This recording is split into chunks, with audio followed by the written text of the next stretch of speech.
How's it going, everyone? My name is Jackson and welcome back to Lights Camera Jackson. Let's talk about the new Superman movie, which is finally here and kickstarting the new DC expanded universe. And I've got to say, I'm fully on board with the new DCEU James Gunn is cooking up after watching Superman. And I'm even more excited now for Peacemaker Season 2 in August. But before we go any further, make sure you subscribe to the channel if you haven't already, and engage with this video. My short-term goal is to reach that elusive 1K sub club, and I'd love your help to get there. Now back to the video. I cleaned your boots. I'll go get them for you. Right guys, let's kick things off with the most important question. Is Henry Cavill's replacement, David Corenswet, any good? James Gunn made a bold move sacking Henry Cavill and going in a new direction with Superman, and I'm happy to confirm that David Corenswet absolutely nails it as Clark Kent. He's charming, sincere, and yes, he looks the part. But more importantly, he feels like Superman. This version isn't tortured, brooding, or unsure of himself.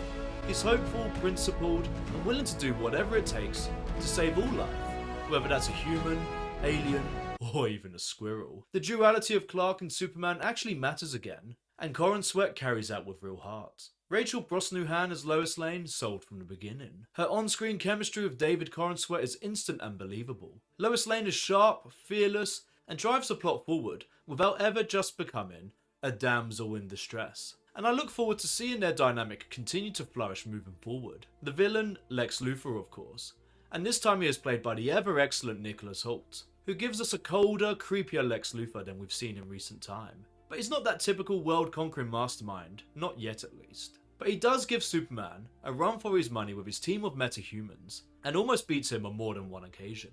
Now this is where things get interesting. The movie doesn't waste time pretending this is a solo origin story. We've got Metamorpho, Hawkgirl, Mr. Terrific, and even Guy Gardner's Green Lantern, all orbiting Superman's story. And somehow it works. James Gunn balances the ensemble better than I expected, grounding them through Clark's lenses instead of forcing shared universe setups. Mr. Terrific in particular, played by Eddie Gaffergy, steals every scene he is in, and is truly terrific. He may well be the best thing about this film, outside of Superman himself, and I can't wait to see more of him, and the Justice Game down the line. For better and worse, this is unapologetically a James Gunn movie. It's vibrant, has a team of misfits, and has both humour and sincerity sprinkled throughout. Unfortunately, the James Gunn formula can feel somewhat tiresome in 2025, thanks to almost every superhero movie copying his template and style, following the overwhelming success of the Guardians of the Galaxy trilogy. And there were a few moments in this film which made me roll my eyes, like the scene with the garage door as an example. Overall though, James Gunn has done a great job with both the themes and tone of this film. Sure, the pacing dips a little in the second act, and if you're not already on board with the idea of a Superman who knows other heroes type film, it might feel a little bloated. But for me, it struck the exact tone the DCEU never quite could. Sincere, mythic and grounded in hope. What is it they've sent us? Hope.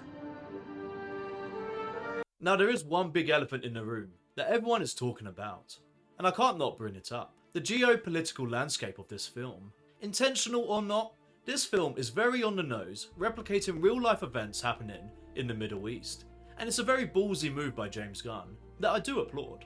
It's just a real shame we don't have a real life Superman taking things into their own hands, eh? To help those innocent people who have been oppressed for decades by the occupying force and unafforded basic human rights. Whilst I clearly stand on the side of the Palestinians, I'm conflicted as a moviegoer looking for some escapism, which I appreciate is a privilege I'm afforded here in the West. But with how on the nose the narrative is, it can be jarring at times, as it kept bringing me out of the film's immersion and making me think about the ongoing conflict. Whilst I'm glad the film has got people talking, I also hope it doesn't inadvertently lessen the impact of a new Superman movie, which I don't think it will.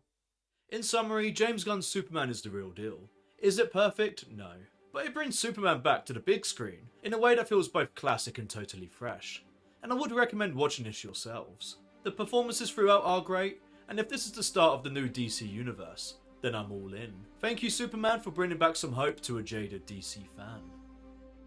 And if you're new here again, I'm Jackson and this is Lights Camera Jackson, the place where we break down the latest in TV and film, especially all things mainstream and pop culture. Short term, I'm aiming for that 1k sub club, but longer term, I want to build a real community of followers where we can discuss the latest and greatest in television and film together. If that sounds like your vibe, make sure you subscribe and come and say hi. Thanks for watching, and I'll see you next time.